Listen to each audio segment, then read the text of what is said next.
The year was 1889. In the arid valleys just north of Chihuahua, Mexico, two children, twins, identical in face but not in presence, were photographed for the first and only time. The glass plate negative, preserved in brittle secrecy by a Jesuit priest, showed what many described as the mirrored body of one soul, fractured into two forms. Their eyes did not look into the lens. They looked past it, through it, at something no human being present could see. 8 seconds, that's all it takes to look at the photograph before unease begins to coil through the body. Their faces are familiar, human, childlike, yet something is wrong. Their mouths are slightly parted as if whispering words in a language predating all others. Their gaze follows you, no matter where you stand. By 1892, every man, woman, and child who had seen the photograph was dead or vanished. The glass plate was buried in a monastery crypt, never to be shown again, but the story did not end with a photograph, for the twins were real. Their existence unsettled doctors, priests, and government officials alike. They were spoken of only in hushed tones, with names that shifted depending on who dared recount them. Los Hermanos Silenciosos, the Silent Brothers, or simply the twins that science could not explain. In the spring of 1887, villagers near Parral began whispering of two strange boys wandering the desert. Their mother had died during childbirth, the father vanishing before their 3rd birthday. They had been raised, if such a word applies, by a reclusive grandmother who would not let them be seen in daylight. When finally they were brought into the village, the first thing people noticed was not their uncanny resemblance, but the silence. The boys did not speak. They did not laugh nor cry, yet when one moved the other followed precisely as if bound by invisible strings. Their breathing rose and fell in unison, their pulses synchronized even in sleep. The local parish priest, Father Ortega, recorded in his diary, "Their silence is not absence but presence. They are not mute. They are listening to something none of us can hear, and when I look at them too long, I feel as though they are listening through me." Doctors from Mexico City arrived, eager to document what they assumed was a case of genetic anomaly. Yet every attempt at examination failed. The boys resisted no test, but when a doctor attempted to measure the heartbeat of one, the other's chest swelled and collapsed at the exact rhythm, though no stethoscope touched him. What disturbed the doctors most, however, was the temperature. Both boys ran colder than human flesh should. Their skin, clammy and pale, seemed immune to sunlight. Villagers began whispering they were not born of woman, but of something older, something called forth. The church grew concerned. By 1888, rumors spread beyond the village. The boys were taken into the custody of Jesuit authorities, moved under cover of night to the monastery of San Pedro. The official reason, protection. The real reason, containment. The monastery was no stranger to secrets. Its stone walls had for centuries hidden children born unfit. Visions of saints too disturbing for the public, relics that contradicted doctrine. But nothing compared to the twins.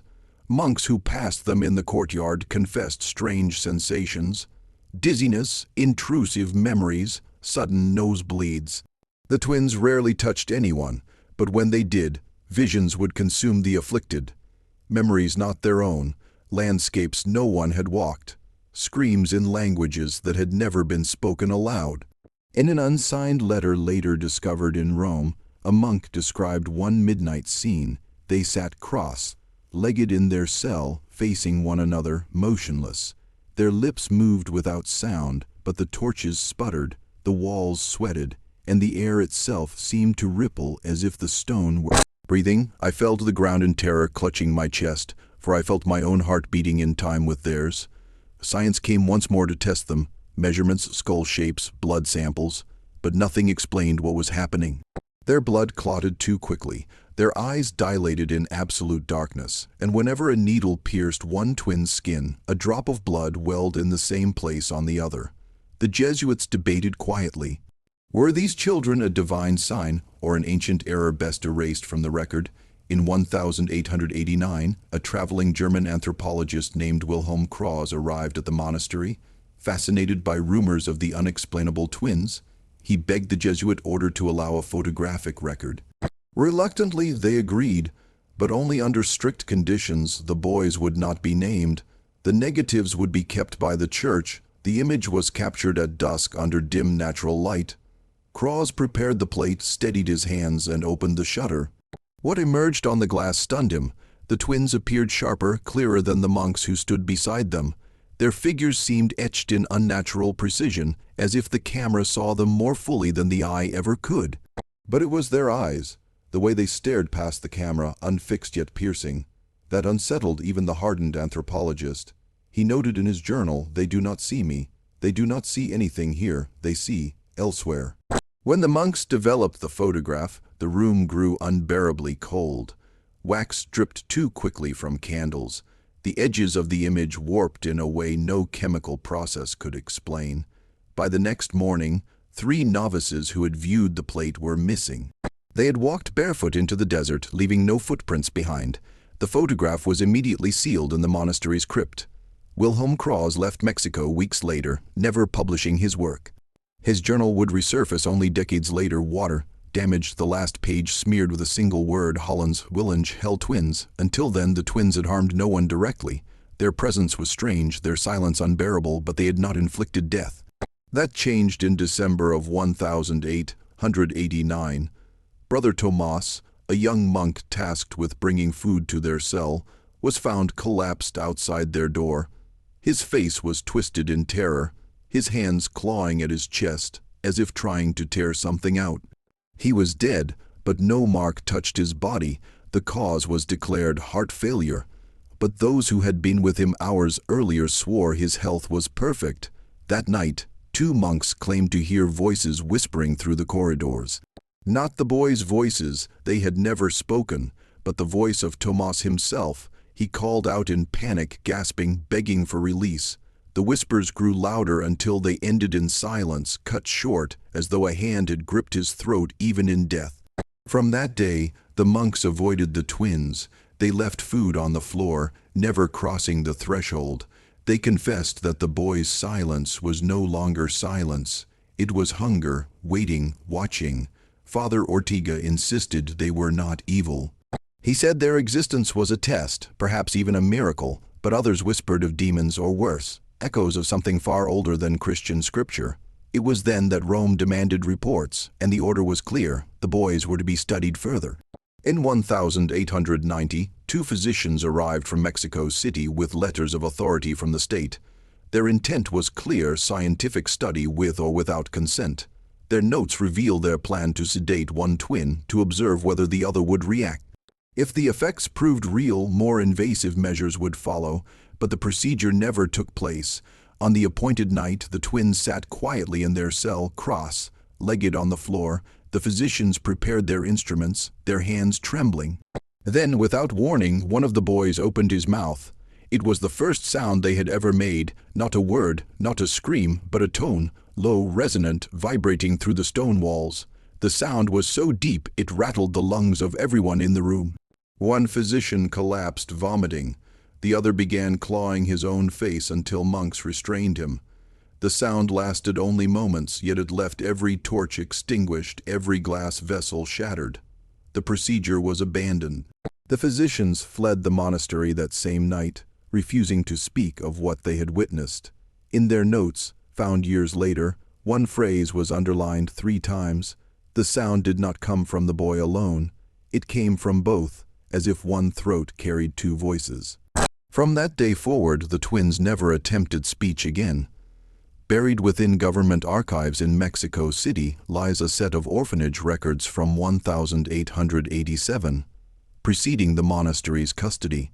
These documents, yellowed and brittle, suggest the twins were briefly housed in a parish orphanage in Parral before being moved. The orphanage matron wrote in shaky handwriting, "They do not eat when watched. Food left in their room disappears, but their mouths are never seen chewing. They do not sleep as other children do. They lie still, eyes open, staring at each other in the dark. When one blinks, so does the other. When one scratches his arm, the other's skin reddens." Other children began to suffer night terrors. They screamed of 2 shadows at the foot of their beds. Within weeks, 3 children fell mysteriously ill, skin pale, lips cracked, eyes unfocused. Doctors called it malnutrition, but the matron insisted their food intake was unchanged. Finally, one night in October, the twins were found standing outside the orphanage gates. their hands pressed against the iron bars, their eyes fixed on the desert horizon. No one had seen them leave their locked room. By morning, they were gone, delivered to the monastery by officials who wanted no further scandal. The matron's final note reads, "They are not children. They are reflections of something waiting to cross over, and we have no right to keep them." Not all who heard of the twins feared them. In 1891, whispers reached a small society of esoteric scholars in Mexico City, a group calling themselves Los Estudios del Silencio, the Scholars of Silence. These men and women believed the twins represented a forgotten link between ancient Nahua cosmology and the hidden sciences of the Church. To them, the boys embodied a truth that the human soul was not a singular vessel but a divisible force. They drew connections to Aztec myth, the dual gods Quetzalcoatl and Xolotl, twin beings of light and shadow. The scholars claimed the boys were not cursed but sacred, an embodiment of duality lost to colonial erasure.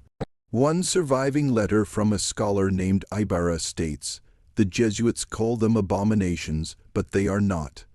They are a mirror of what humanity was before the world was broken in half. The twins remind us of something our bodies forgot, that we are not meant to be whole." But their fascination carried a darker edge. Some among them whispered that the twins could be used, channeled, that by binding oneself to them, one might access knowledge otherwise forbidden, memories of civilizations erased, voices of the dead, futures yet unborn. The Jesuits caught wind of these whispers. By late 1892, the monastery's walls grew thicker with secrecy. Guards were posted. Records were sealed. For the first time in centuries, the Church and the occult found themselves in silent conflict over two children who had never spoken a word. Father Ortega, who had once defended the boys as miracles, began to unravel. His diaries show a steady descent into madness, though he believed it was revelation. He wrote of hearing the twins' voices, not with his ears, but inside his skull. They whispered histories he could not have known, names of vanished tribes, dates of forgotten battles, the prayers of women buried in unmarked graves. He wrote obsessively, filling page after page with symbols he did not understand. By February 1893, Ortega ceased attending Mass. He locked himself in the library, refusing food. Witnesses claimed they heard him chanting in unison with two other voices, though no one else was present. When they forced open the door, they found Ortega in a trance, blood streaming from his nose, the twins seated silently before him. The priest died that spring, his mind ruptured. His final entry reads, "They are not listening to me, they are listening through me, and what listens is older than God."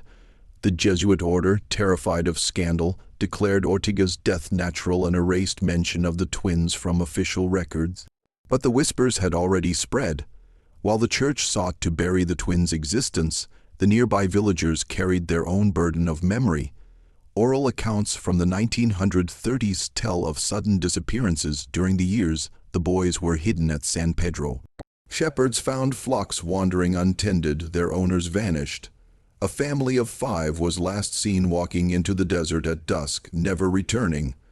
But the most disturbing discovery came in 1894, when laborers digging irrigation ditches uncovered a shallow pit filled with bones. The remains belonged to at least 7 individuals, their skulls fractured, their ribcage twisted as though crushed from within. No burial rites, no markers. The workers fled, claiming they had seen 2 small figures standing at the edge of the ditch, silent, watching, their eyes reflecting moonlight. The authorities sealed the site, dismissing the deaths as bandit violence. But in the village, no one believed it. They said the twins had fed, not with mouths, but with presence, that those who stared too long into their eyes were emptied, their bodies discarded like shells, the graves were reburied, the desert covered its secrets.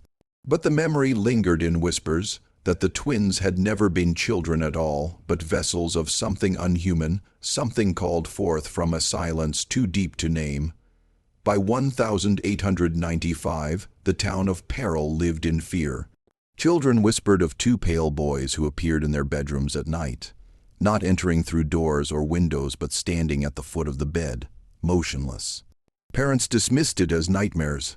until several children fell ill with inexplicable symptoms, rapid weight loss, blackened veins beneath their eyes, and an absence of dreams. One mother swore her daughter had stopped sleeping altogether. The girl lay awake for days, her eyes wide, whispering, "They won't stop looking at me." She died before sunrise, her face frozen in an expression of awe. The town demanded answers. Some villagers stormed the monastery, but the Jesuits denied everything. The gates stayed locked, the walls silent. Behind them the twins remained, growing older yet unchanged, their faces retaining an unnatural stillness. From this time forward, locals stopped calling them children. They called them sombras vivientes, living shadows. The Jesuit order eventually lost control of the matter. Reports of the twins reached Rome, prompting the Vatican to dispatch an inquiry. A delegation of priests and physicians arrived, carrying orders to assess whether the twins were miracles, monsters, or heresy. They spent 3 days inside the monastery. On the 4th, they demanded the twins be transported to Rome for deeper study. But the order was never fulfilled. The lead physician collapsed into seizures after entering their cell, screaming that his reflection was missing from the mirror. Another priest reportedly lost his sight for hours, though his eyes remained uninjured. The delegation fled Mexico without explanation, their official report never reaching the Vatican archives. Unofficially, rumors spread that one word was scrawled across the final page of their records before they were sealed away: non duo and not two. In 1897, under mounting pressure, the monastery attempted what they had long feared: an exorcism. Father Velasco, an aging priest, volunteered. The ritual began at midnight in the twins' cell, witnessed by 6 monks. The boys sat facing one another, eyes locked, as Velasco raised the crucifix and began the prayers. For a moment, silence held. Then both boys opened their mouths, releasing the same tone that had once shattered glass. But this time it rose higher, vibrating until the stone walls cracked. The monks fell to their knees, clutching their ears. Velasco pressed forward, shouting, calling upon the name of Christ. One of the boys reached out and touched his hand. Velasco froze, his body stiffening as if turned to stone. When the boy released him, he collapsed lifeless. His face bore an expression not of terror but of astonishment, as though he had seen something beautiful. The exorcism ended. The twins remained. The monks swore never to attempt it again. By the turn of the century, 1900, nearly every document concerning the twins had been ordered destroyed. In a nighttime ceremony, monks carried crates of journals, letters, and sketches into the courtyard where they were set aflame. But fire does not erase memory. Some records survived, stolen, smuggled, hidden in private collections. A fragment of Croz's journal, pages from Father Ortega's diary, the matron's orphanage notes. Each one painted the same picture. The twins were not anomalies, they were messages. Yet what they conveyed was never meant to be understood. One monk later confessed before his own disappearance, "We thought destroying the paper would end the story, but the story was not in the paper. It was in them, and it waits for anyone who dares to remember." The final recorded sighting of the twins at the monastery occurred in 1901. A storm struck the desert, lightning splitting the sky. Witnesses claimed the twins walked barefoot into the rain, their movements slow, deliberate. They stopped in the courtyard, staring skyward as if awaiting something. When thunder cracked, the torches extinguished. For minutes, the monks groped blindly in the dark. When the light returned, the twins were gone. The gates had not opened. No tracks marked the mud. They had simply vanished. Some believed the storm had taken them. Others claimed they had never been children at all, but a visitation that ended when its purpose was fulfilled. Years later, in 1912, workers expanding the monastery's outer wall unearthed another mass grave, this one containing dozens of skeletons stacked like kindling. Their skulls bore no fractures. Instead, their jaws were locked open, as if screaming. The Jesuits ordered silence. The bones were reburied under consecrated soil, no markers placed. But whispers spread. These were the missing villagers, the ones who had vanished between 1887 and 1895. The belief took hold that the twins had not killed them directly but had emptied them, drawing out something unseen, leaving bodies as husks. The monks swore never to speak of it again. By the 1920s, the scholars of silence had dwindled, their writings suppressed or lost. But a final manuscript survives, penned by Ibarra before his disappearance. It claimed the twins were not aberrations but thresholds, human forms through which something older spoke. They are not two beings, Ibarra wrote. They are one soul reflected against itself. The body is a shell. The silence between them is the true voice. Whoever listens long enough ceases to be themselves. They become remembered. The manuscript was confiscated by the government and vanished into archives. Ibarra himself was last seen boarding a train to Chihuahua. He never arrived. In 1934, an American team of psychologists and physicians attempted to trace the rumors. Funded quietly by a university in Chicago, they traveled to peril, seeking witnesses. They found none willing to speak. Locals turned away, muttering prayers. One villager finally broke silence, warning them, "Do not look for them, they will look for you." Weeks later, 2 of the Americans vanished. The rest returned home shaken, refusing to discuss what they had seen. Only one note surfaced, scribbled on hotel stationery: "They were waiting for us, they have always been waiting." Decades passed. The world forgot. But in 1948, during renovations at the monastery, the sealed crypt was broken open. Inside lay the glass plate negative taken by Wilhelm Krause 60 years earlier. The photograph was smuggled into private hands, resurfacing briefly before being confiscated by authorities. Only a few had the chance to view it. Each reported the same sensation: a dizziness, a rushing in the ears, a certainty that the twins were looking not at the camera, but at the viewer personally. One man who viewed it leapt from a second story window hours later. Another refused to speak for the rest of his life. The photograph was locked away once more. Its current location remains unknown. Today, the twins are absent from history books. No photographs, no official records, no memorials. Yet in the deserts of Chihuahua, old families still whisper.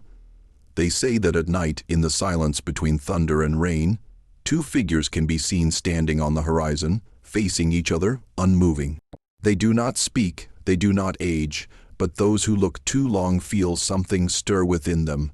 Memories not their own, grief that does not belong to their life, voices of strangers echoing in their skull. The Jesuits called them abominations, the scholars called them sacred, the villagers called them shadows, science called them anomalies, but none could explain them, and the silence they carried still wait, patient, unbroken, listening for the moment someone dares to remember.